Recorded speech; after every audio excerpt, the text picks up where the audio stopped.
Well, guys, I'd hate to say I told you so, but I did tell you last night that Jeff Benton was wrong and I was right, that our best bets on opposite sides of game number 5 of the NBA Finals, that I would prevail. He, of course, on the Thunder with 100 dime winner number 8 out of 11. I, of course, had another 15 dime release, which matches the second biggest play in the NBA of my career. Only one bigger being my one and only 30 dime game of the year, which I won in game 6 of the Western Conference Finals.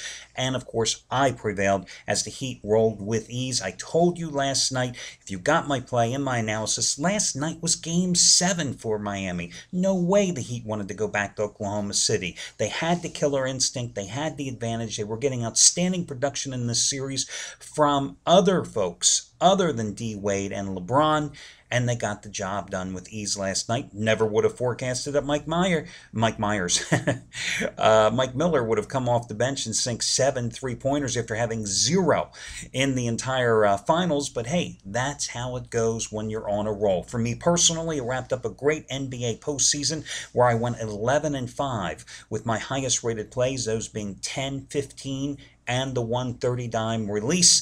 And overall, those 15 dime plays in the NBA, definitely a very profitable 38-19 the past 3 years combined. Hi everyone, Al DeMarco here, and this is going to be your Friday video report. I'm going to run down who's hot, who's not. I've got 2 more free plays for you. Not only did I hit the best bet on the Heat last night, but I told you that game would easily go soaring over the posted total. 23-14 run with the free picks, including finishing the playoffs on a 10-5 run with the NBA freebies. 2 free selections today. Going to take a look at the games between Arizona and the Chicago Cubs, along with the Freeway Series at Chavez Ravine. No, this one's in Anaheim. I'm sorry. Tonight in the Big A between the Angels and the Dodgers. Those are coming up in a moment, plus a money-saving discount coupon code that'll save you $18 off a single purchase today. Listen, guys, the NBA is over. We're going to talk baseball. There's a lot of red-hot baseball handicappers. Just one final thought about the Miami Heat. I told you after game number 2 that the Oklahoma City Thunder were in big trouble after losing home court advantage, losing game 2 at home after getting the game 1 victory with the huge comeback in the fourth quarter. Told you if you were on the Thunder then in the series, it was time to jump ship. Now listen, I thought going into the finals, the Thunder had a great chance at winning this series.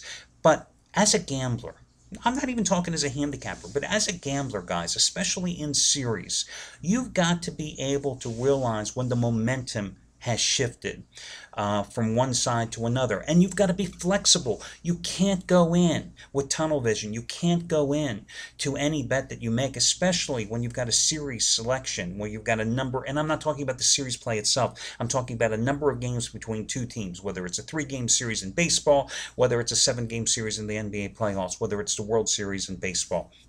You've got to be flexible and be open to all possibilities and realize when that seismic shift occurs in a particular series, you've got to jump ship. Listen, I'm no LeBron James fan. That's the bottom line.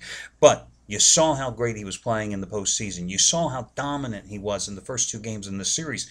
And that was enough for me to get on the LeBron wagon. And consequently, I delivered with the 15-dime winners in games number 1, and then game number 3, and then game number 5 last night.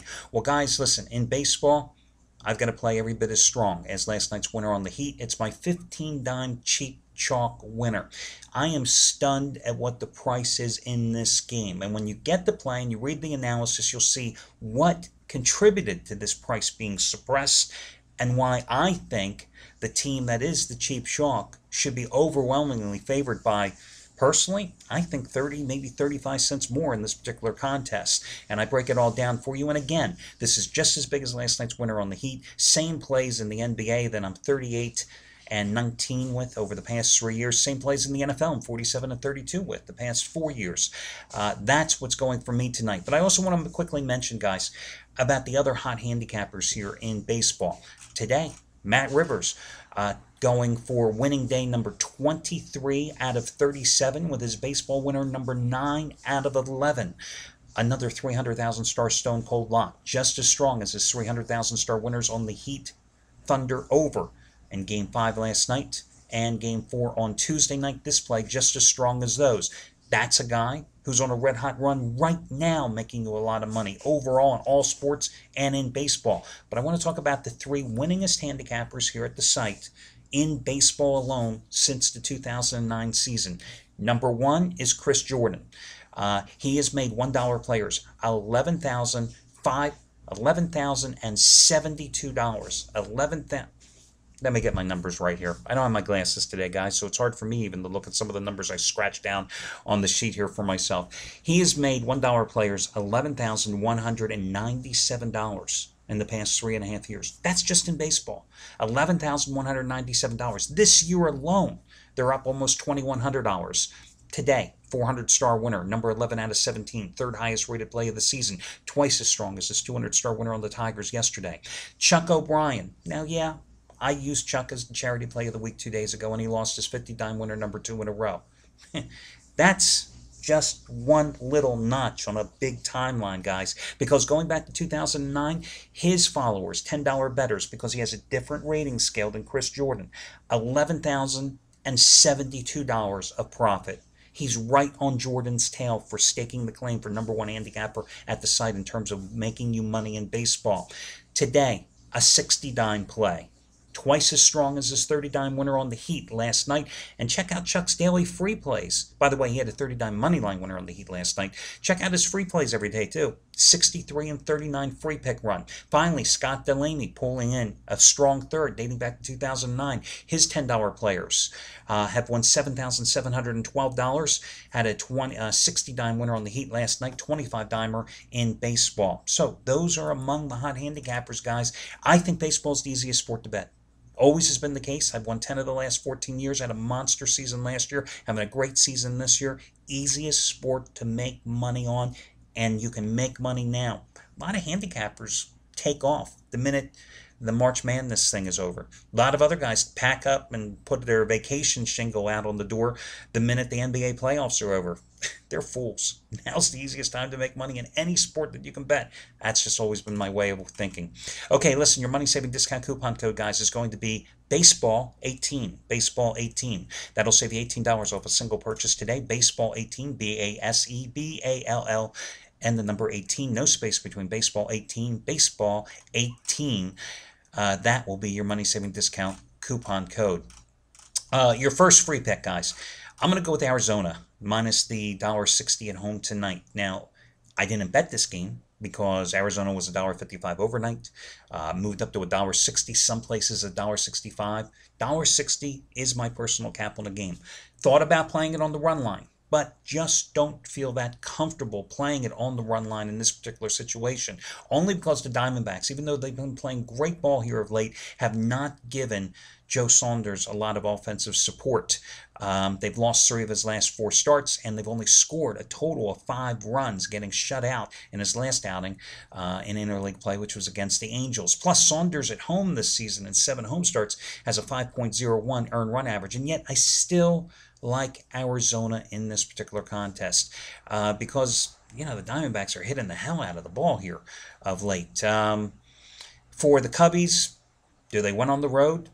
Yeah, they took 2 out of 3 against the White Sox, right? But do they win on the road? That's the question you got to be answering yourself here.